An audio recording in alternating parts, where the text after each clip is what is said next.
Finally, I have been waiting a long time for this. This is my absolute favorite effect. Today, we are diving deep into the art of shaping the ground itself. Let's make the earth move.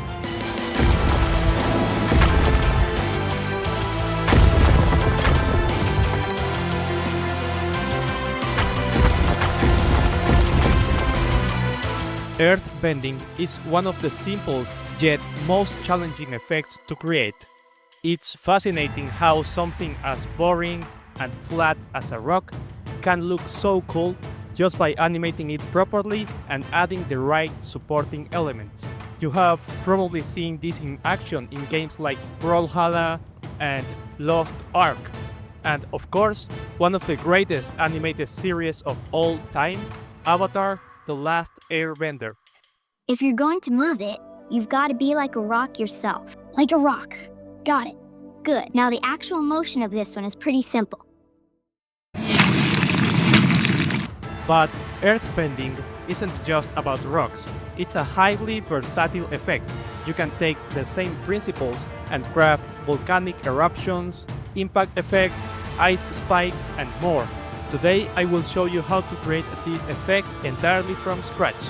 I will also share optimization techniques to keep it running smoothly on mobile and low-end devices. Okay, you are ready to give it a try? I'm ready.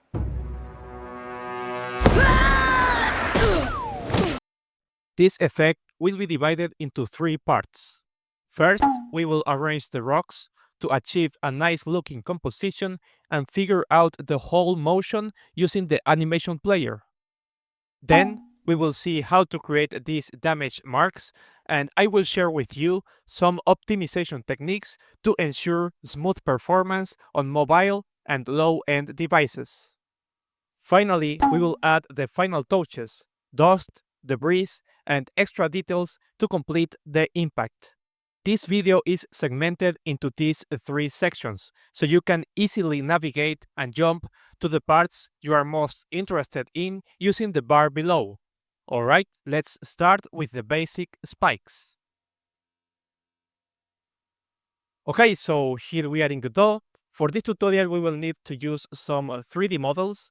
We will need some rocks or stones, and you can create your own rocks if you want in Blender or any 3D software, but making rocks is quite boring, so I prefer to look for some free stuff on the internet. So let's see, I will look in this Sketchfab website, and let's look for some rocks, stones.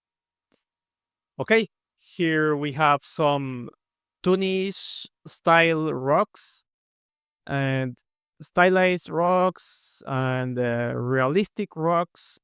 And I think this depends on the style of your game. Like if it's a more realistic game, you may prefer to choose this kind of very realistic rocks. But I already have created my own rocks entirely from scratch. They are very optimized and ready to be used in video games. And you can use all these for free. Here I have also include a license in case you need it. It says you can use this for free in any kind of commercial or personal project. And you don't have to credit me or anything. Just feel free to use this however you want. You can directly download it from Sketchfab, but I also uploaded this alternative version, which is better optimized for Godot. And here we have multiple textures and the 3D models. Let's download this. Great, so over here we have the files we have just downloaded. And here we have the rocks models and three different textures in case you prefer to use some more simple rocks and some rocks with vegetation, and another texture in case you want to use some volcanic rocks with lava. So this one is for the lava. Okay, so let's drag this into Godot. And maybe we can create some folders just to keep everything organized. So this will be the textures and another folder for the models.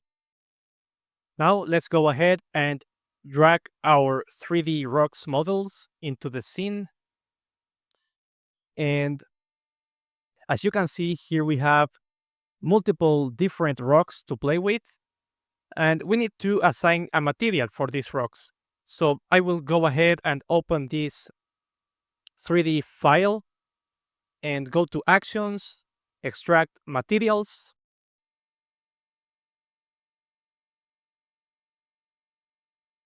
So now we can open the material and modify this material.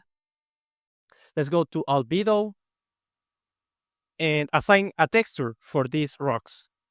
And this depends on which kind of rocks do you prefer. We have this more simple rocks style. We also have this one, which has some kind of sand texture with vegetation.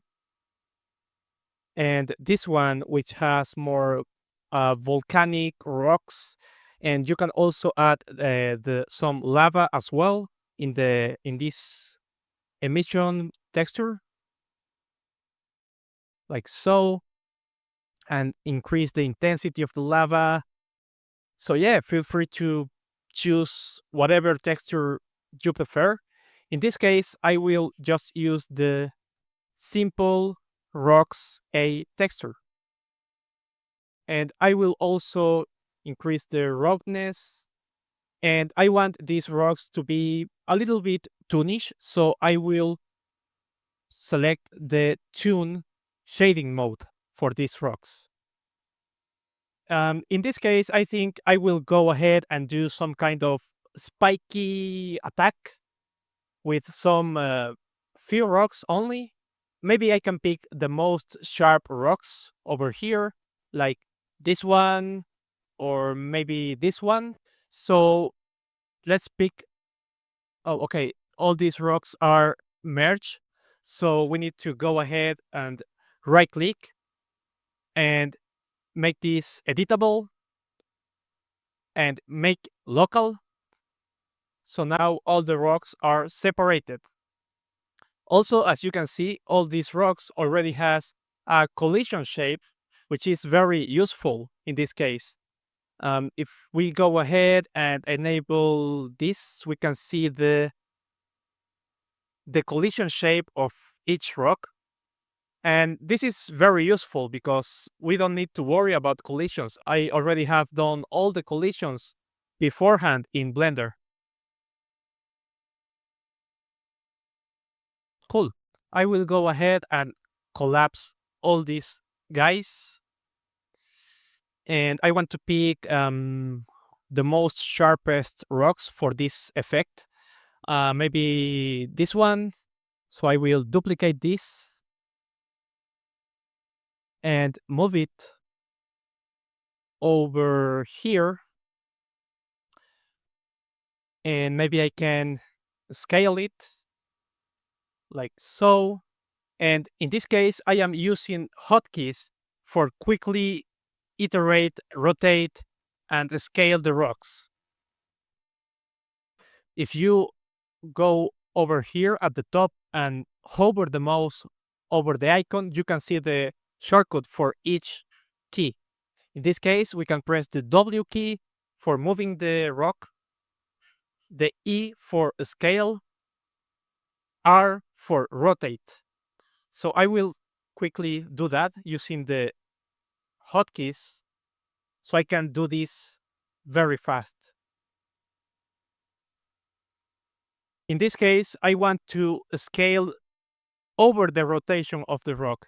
So I can go and set this to local space mode by clicking this icon or pressing the T key. So this way is more comfortable to scale the rock only on the y-axis. So yeah, maybe something like so. Maybe we can rotate it a little bit. Great.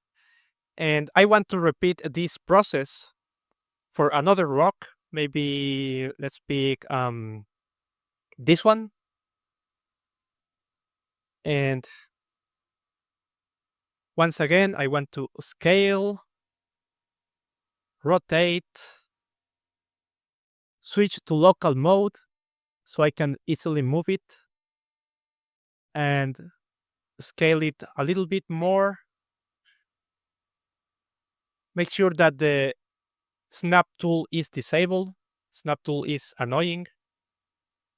Okay. And don't be afraid to iterate, to play and see what you can do with your imagination.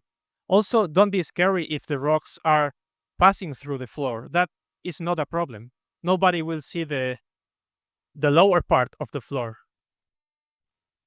I am picking different rocks and rotating them so the effect doesn't look repetitive. I am also looking at the effect from different angles so I can make sure it looks good from any angle. Oh no, I just realized I accidentally moved my collision mesh. To avoid this happening again, I decided to lock the collision meshes, just in case. Don't be afraid to delete some rocks and shift them again. In this stage, we are basically designing the effect. So I want to make sure my design base looks good before spending a lot of time animating and detailing this. Here I also decided to add some small rocks as well, just to add some more variation and rhythm to this effect. I am happy with this design, so now we can go ahead and delete all these rocks. We don't need them anymore. And in order to keep everything organized, I want to go ahead and create a node 3D. And let's name it VFX Earth Spikes. And I will put all my rocks into this node just to keep everything organized. Okay, now in order to animate this, we need an animation player. So let's go ahead and create an animation player. And let's create a new animation. I will name it start or maybe init to set this to auto start. So when the effect appears, it automatically plays the animation. Great. I will set a time for this animation of maybe 5 seconds. And now I will go ahead and save all my positions of this current effect. So let's key and store this position of this rock. And let's do the same for all the rocks. Let's store the position.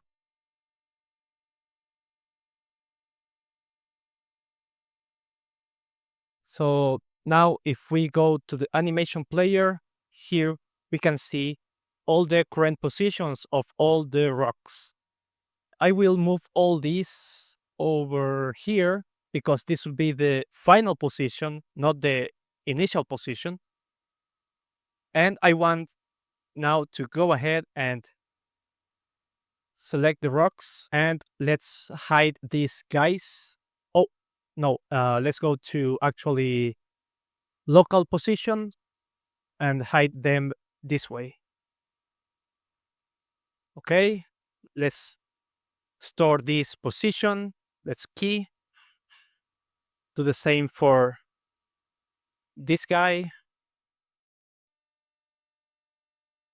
Key the position. In case you don't have this key icon in the position, make sure to select the animation player and pin this animation player just in case. So now we can see this little key icon. Let's move this over here and store this new position. Okay, now we have all these initial positions and final positions. So if we play the animation, you can see that we can get this interesting result. And maybe this is too slow, so I will make this go faster over here, I guess. Let's see. No, even more faster. Over here, maybe.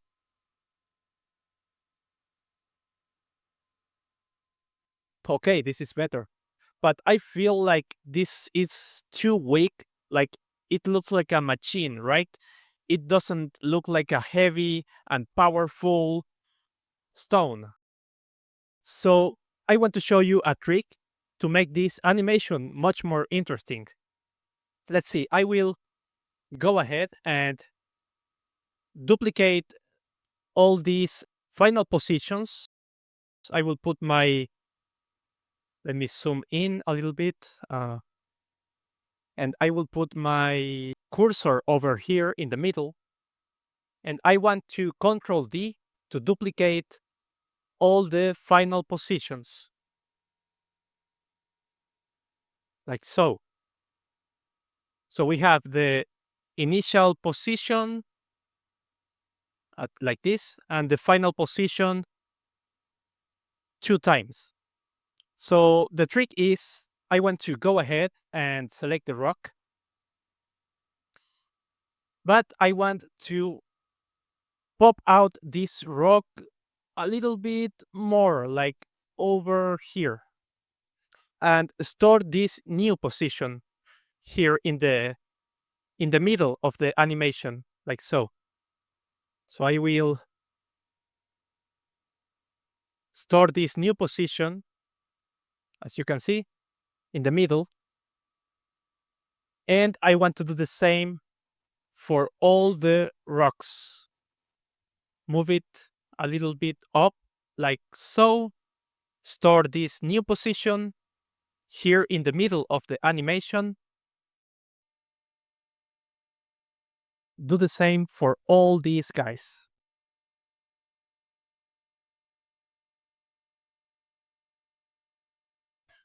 Okay, now let's see how it looks. Right? This feels much more organic and impactful. So right now for this animation, I want to do this in order. So the first rock starts its animation first, and then the second one, and the third one, and so on. So let's do that. I will select the last rock, the stone 12. This rock to start its animation at the end over here. And then this one will start just before that. And all we need to do is to move these positions accordingly, depending on which rocks starts first and which starts at the end. Okay, maybe this is quite confusing right now because we didn't name these rocks. Let's see how it looks. Great. The best thing is that if we play this animation backwards, we can see how the stones hide in reverse, which is really cool. Maybe you can like duplicate this animation. So this is the start animation, and you have another animation for ending this effect. But in this case, and for simplicity, I prefer to keep everything in just one animation. So I will go ahead and duplicate all these positions in reverse. So I want these animations to end by the second 4. And all I want to do is to duplicate all of the keyframes in reverse. Something like this. So I will select the final keyframe, duplicate, Control D, select the middle one, duplicate, the last one, duplicate. So the idea is very simple. All these rocks are hiding at the beginning under the ground. When I play this animation, all these rocks suddenly pop out doing this spiky attack, and they stay there for around 4 seconds. And then they go back again under the ground. All right, perfect. There's one more element I would love to introduce into this animation. I want to add a subtle shaking effect to these rocks, something that really sells their weight and resistance. And I will do this by simply duplicating this final and this pushed position that we made before, and I will duplicate this a bunch of times. The idea is to make it feel like the ground itself is struggling, shifting beneath the rocks, trying to push them back into place. It might seem like a small, insignificant detail, but these kind of subtle touches are what make the gameplay feels polished, immersive, and truly professional.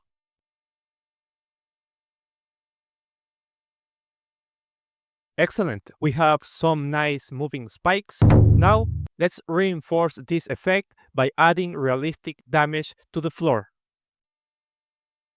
Alright, for making these cracks marks on the ground, we will need to use a special feature of Godot. We will use the decals. I have already used this previously in another tutorial. In case you don't know, decals are like stickers. It snaps to any kind of surface. And it also has some very useful features like the ability to fade across its local y-axis, making this perfect for simulating damage and cracks on any kind of surface. For example, I will use this damage texture and see how it looks. Use these techniques. I have used this technique before in a previous tutorial. The only problem is decals are only available in Godot Forward Plus mode. So quite a few people has been asking me in the comments how can they use decals if they want to launch their game in mobile or in Godot compatibility mode.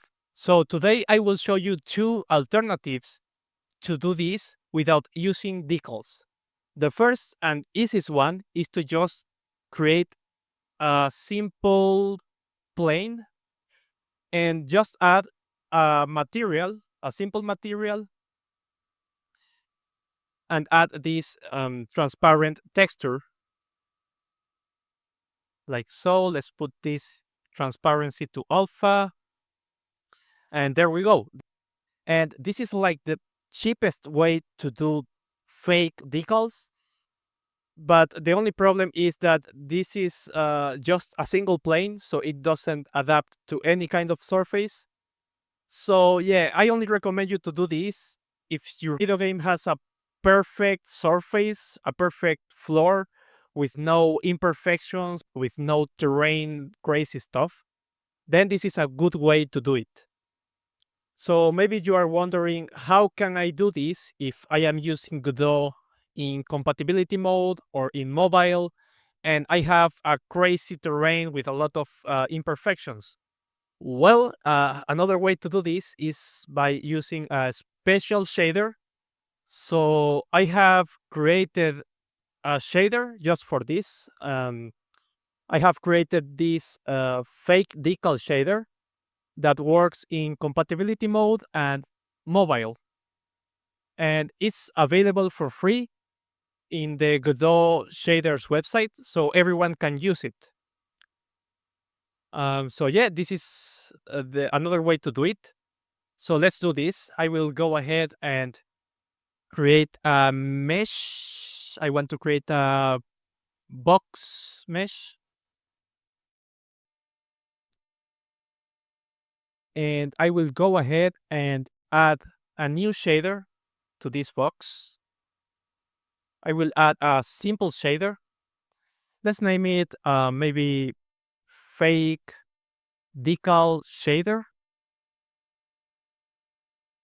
So let's open this and delete all this and go over here and copy this shader I have created over here. Cool. So now if we go to the cube into the material, we have all these parameters. We can add a texture, we can add emission textures, we can also modify these options. So let's see, I will add the ground mark texture. Let's increase the scale of this cube. We can move the box to adjust the height. And by enable this option, we can make this texture fade across the local y-axis, just like in the Godot Forward Plus Decal node. So here you go. There you have 3 different ways to do this. In this case, I think I will use my own shader for this one. So I will delete all this. And let's go back with the animation. All right, let's put the animation over here so I can see the whole spikes.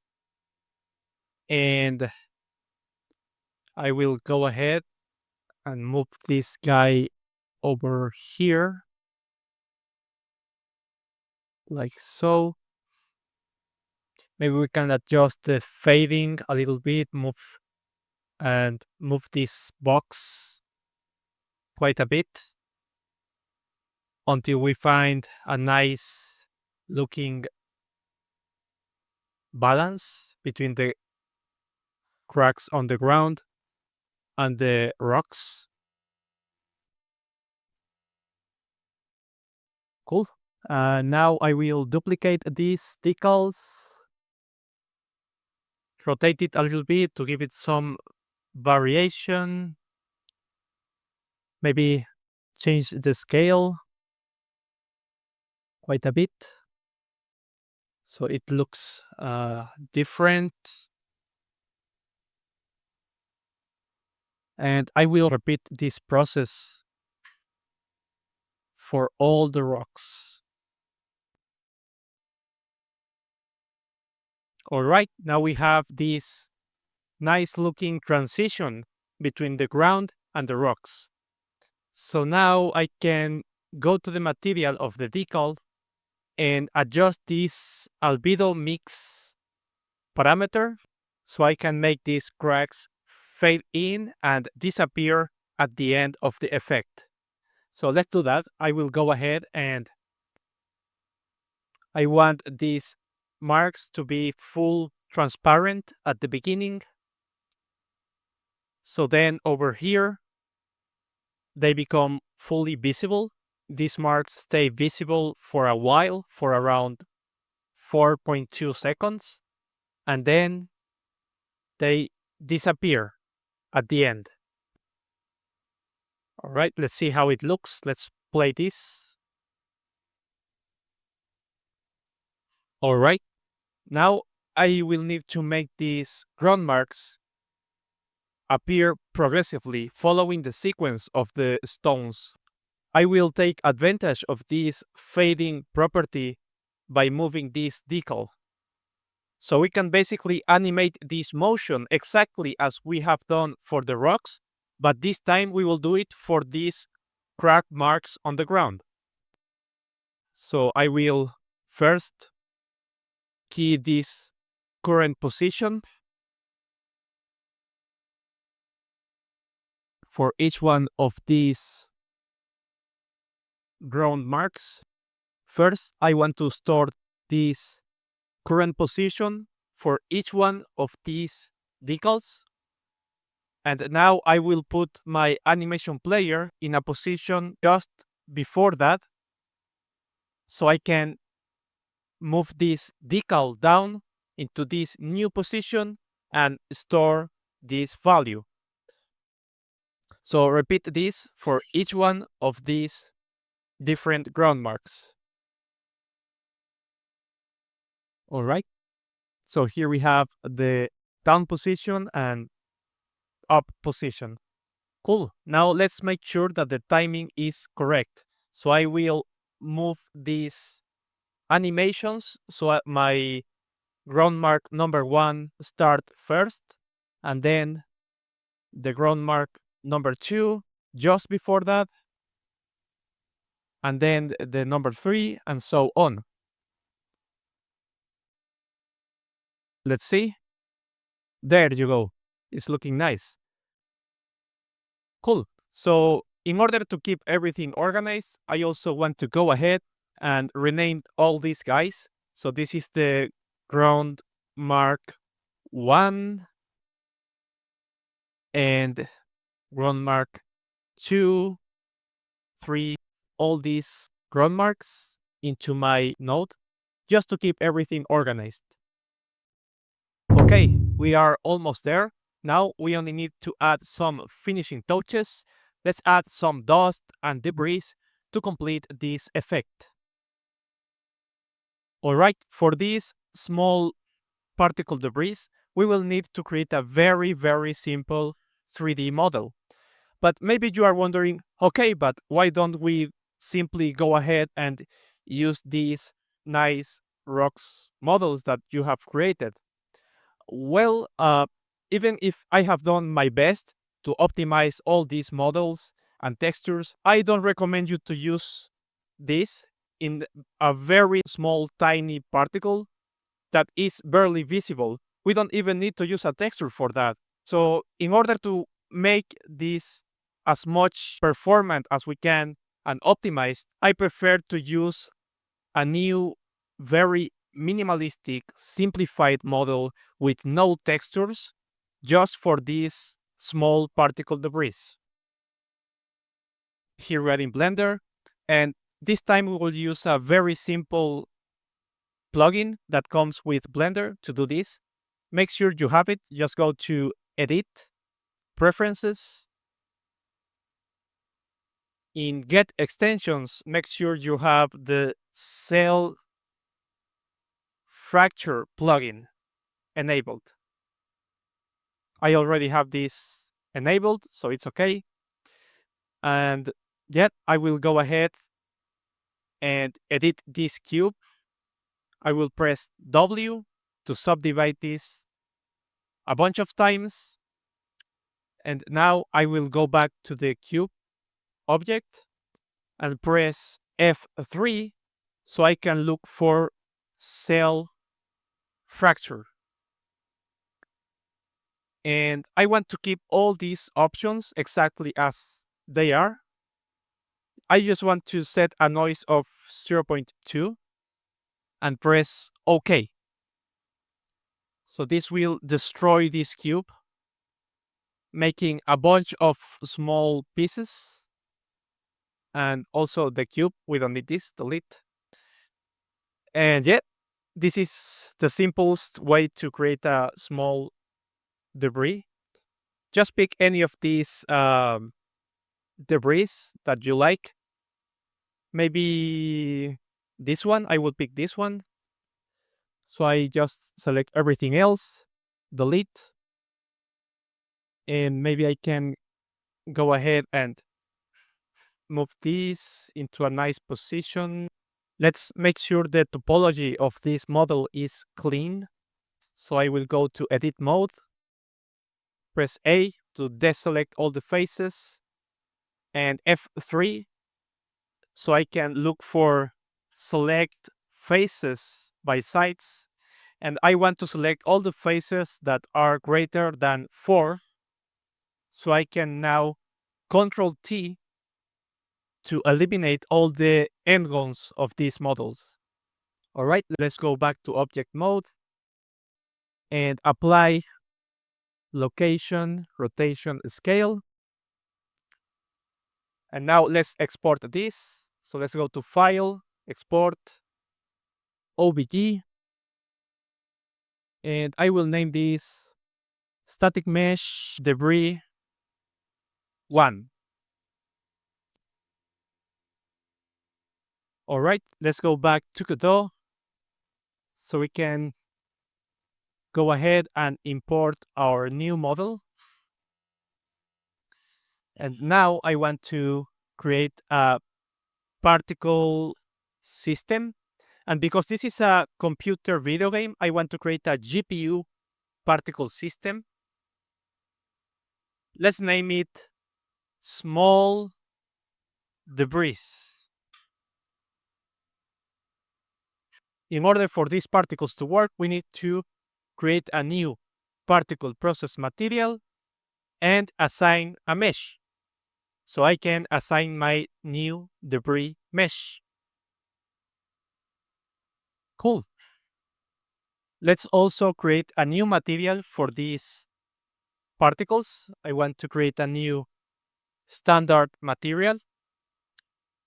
And I will simply set a color, a brown color similar to the rocks. Now let's go back to the particle process material, and I want to do some changes. First, I want to set a random scale between 0.3 and 1, and I want to go to particle flags, enable rotate Y. So now I can go to spawn and set a random angle between minus 180 and 180 just to get some interesting variation.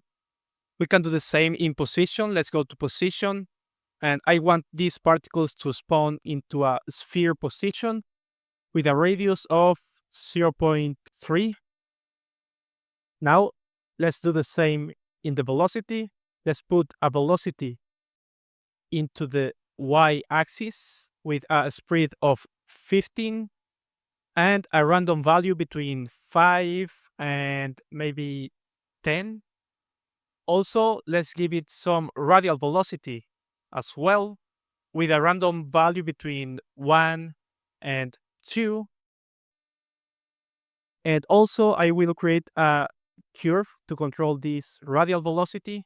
So I want these particles to explode at the beginning, and then the radial velocity will decrease like so. Okay, these particles are disappearing too fast. So let's go up into time and set a lifetime of 4 seconds. I want to set the FPS to 60 FPS. And maybe we can make this go faster. So let's increase the gravity to minus 33. Maybe we can increase the amount as well. Let's set an amount of 40 particles. And now let's make these particles collide with the floor.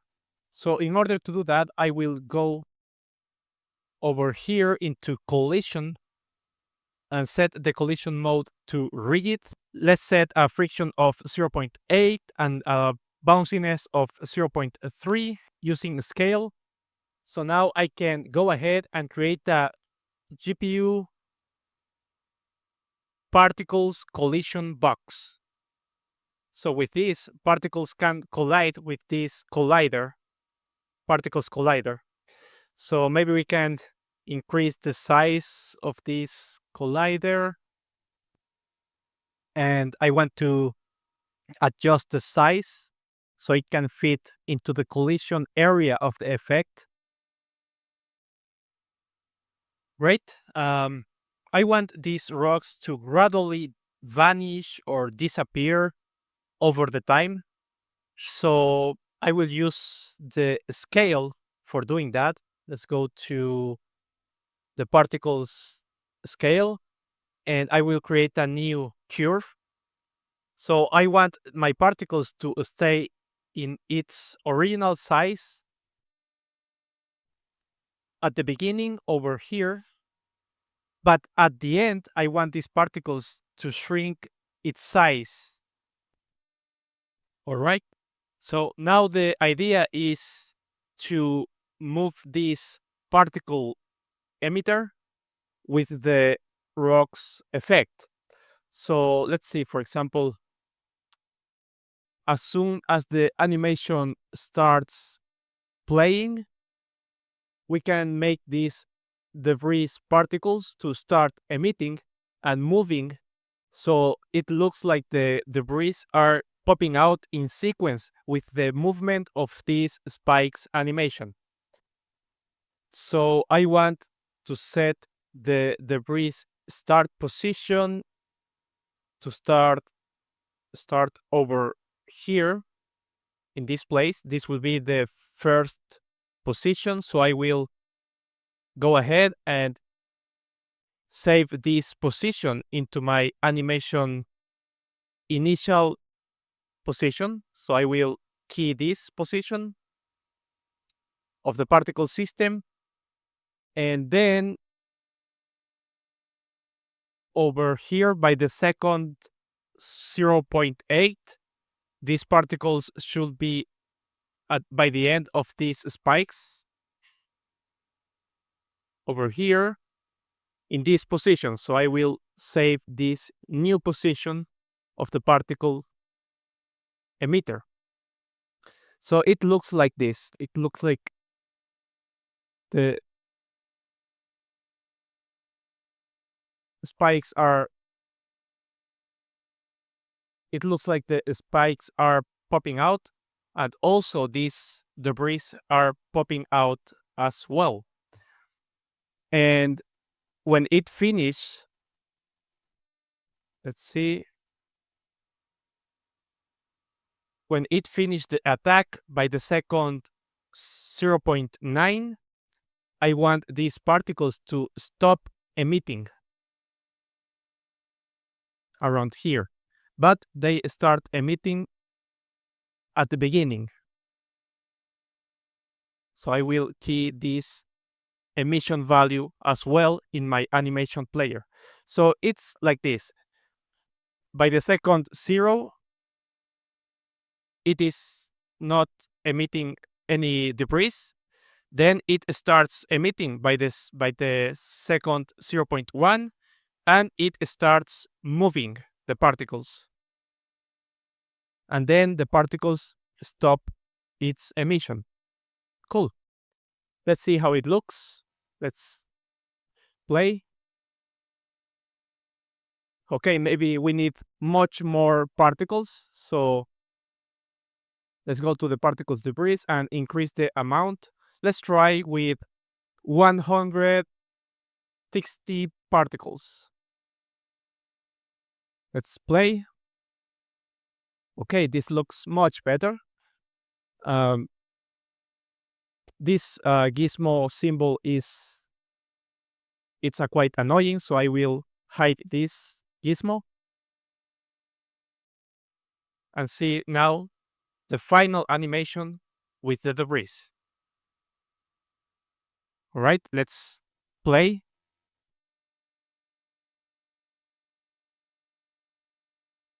Okay, finally, let's add some dust, smoke effect to this. I have a full tutorial about the smokes, so this time let's do this very quick. Let's create a GPU particle system. Let's name it smoke dust. Use a quad mesh. Let's change some properties here. Set the gravity to 1. Give it some velocity up. Now let's add a simple standard material. Add this basic smoke texture with transparency alpha enabled. Also, let's enable particles billboard mode with scale. Add a proximity fade. Make sure these options are enabled so we can synchronize this color and transparency with the particle process material. Let's add the final touches by tweaking the color and using some curves to control the scale and opacity of the smoke.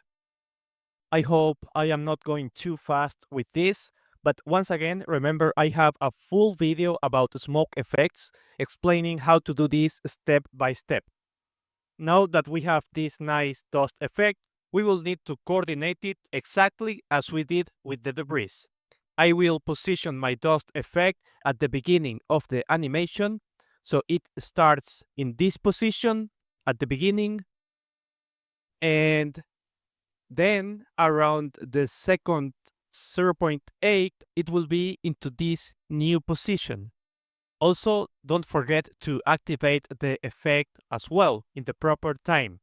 At the beginning, I want this effect to activate and start emitting smoke, and it should stop emitting particles over here after 1 second of animation. And that's basically it, guys. It's incredible how much you can achieve with just a few well-placed rocks and some smart coordination. The possibilities are a lot. Here you can see some examples that I have done for my online store. In case you are interested, there's a link below. Thank you for watching, and also a big special thanks to all of my top tier patrons of this month: Stefan Tabelli, Tautvis Rajkauskas, Candle Holder, Claude Hodigan, Eridan Void, Ziwi, and Daniel Helwig. I truly appreciate it. Your contribution means a lot to me and to this channel. Thanks everyone. See you.